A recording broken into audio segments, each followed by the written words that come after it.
Hey guys, I don't have my book ready. I pushed the start button a little too fast, but it should come up right quick. Okay, today we're on chapter 33 called He Just Kept Coming and Coming. Sounds like something Davy would say, but I don't know. 3 days later, Anne came home from school and found Janet crying. Tears and Janet seemed so incongruous that Anne was honestly alarmed. "Oh, what is the matter?" she cried anxiously. I'm I'm 40 today," sobbed Janet. "Well, you were nearly that yesterday and it didn't hurt," comforted Anne, trying not to smile. But, went on Janet with a big gulp, "John Douglas won't ask me to marry him." "Oh, but he will," said Anne lamely. "You must give him time, Janet." "Time," said Janet with indescribable scorn. "He has had 20 years. How much time does he want?" "Do you mean that John Douglas has been coming to see you for 20 years? "He has, and he has never so much as mentioned marriage to me. And I don't believe he ever will now. I've never said a word to a mortal about it, but it seems to me I've just got to talk it out with someone at last or go crazy. John Douglas begun to go with me 20 years ago before Mother died. Well, he kept coming and coming, and after a spell I begun making quilts and things. But he never said anything about getting married, only just kept coming and coming.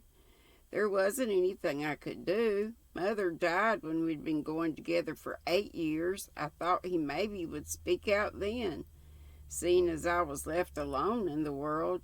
He was real kind and feeling and did everything he could for me, but he never said marry.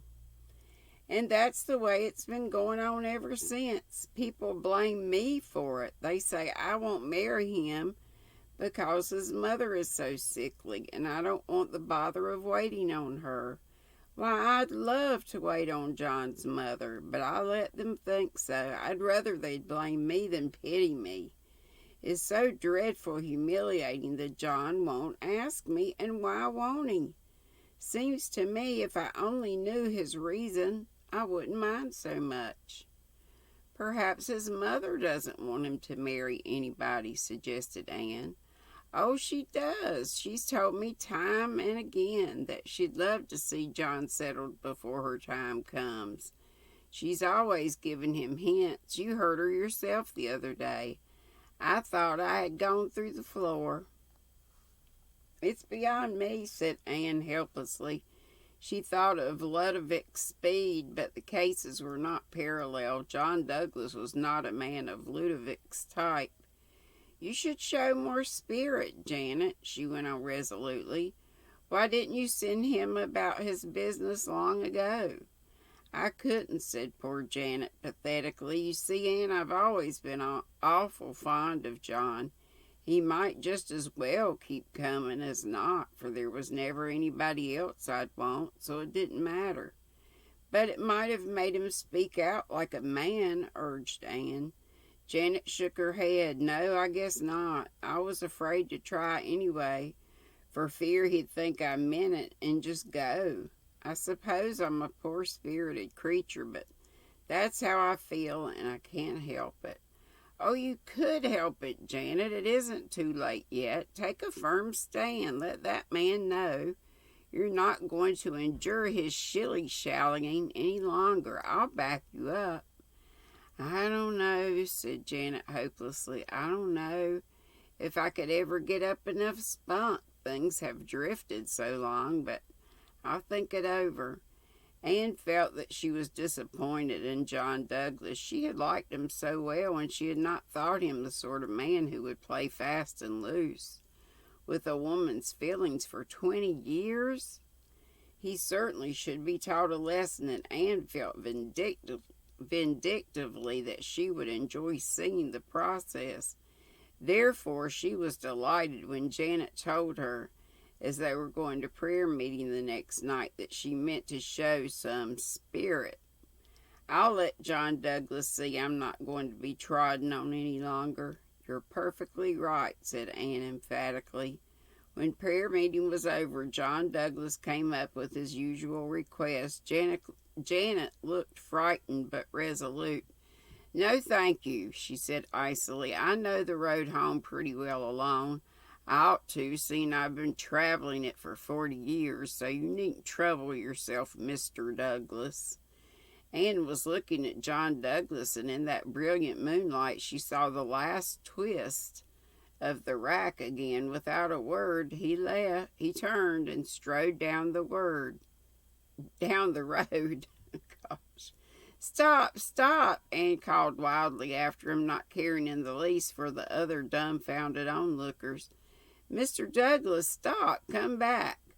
John Douglas stopped, but he did not come back. Anne flew down the road, caught his arm, and fairly dragged him back to Janet. You must come back, she said imploringly. It's all a mistake, Mr. Douglas, all my fault. I made Janet do it. She didn't want to, but it's all right now, isn't it, Janet? Without a word, Janet took his arm and walked away. Anne followed them meekly home and slipped in by the back door. Well, you are a nice person to back me up, said Janet sarcastically. So it's more like, well, you're a nice person to back me up. I couldn't help it, Janet, said Anne repentantly. I just felt as if I had stood by and seen murder done. I had to run after him. Oh, I'm just as glad you did. When I saw John Douglas making off down the road, I just felt as if every little bit of joy and happiness that was left in my life was going with him. It was an awful feeling. Did he ask you why you did it? Asked Anne. No, he never said a word about it, replied Jan dully. And that's it. Chapter 34 is called John Douglas Speaks at Last. Yay, we'll be looking forward to that. Boy, these chapters are just getting shorter and shorter, it seems like. And maybe I should read 2 at a time, but then I'm afraid I'll hit on a long one. So we'll just do one at a time. Have a great day. Today's Thursday, so I won't see you this afternoon. I miss y'all when I don't come on at 5. But anyway, I will look forward to tomorrow. And as always, be sweet. Don't be ugly. Love you lots. See you tomorrow. Bye-bye.